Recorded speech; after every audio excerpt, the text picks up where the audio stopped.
আর বন্ধুরা, আমি সৈকত আর আমার ইউটিউব চ্যানেল সৈকত গার্ডেনে সবাইকে স্বাগত। এই দেখো ডালিয়াগুলো কত সুন্দর হয়েছে। এই ডালিয়ার আইডিটার নাম হলো মাতঙ্গিনী। সবগুলোই খুব সুন্দর কুঁড়ি এসে গেছে।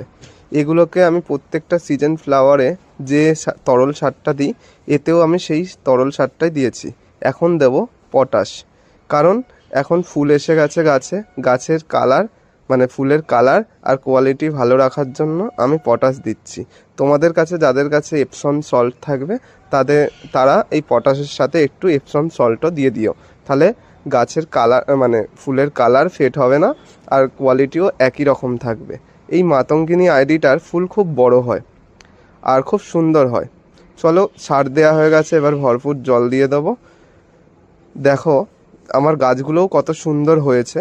চলো আজ এই পর্যন্ত, আবার দেখা হবে নেক্সট ভিডিওয়। গাছগুলো ভালো লাগলে অবশ্যই কমেন্ট করে জানিও।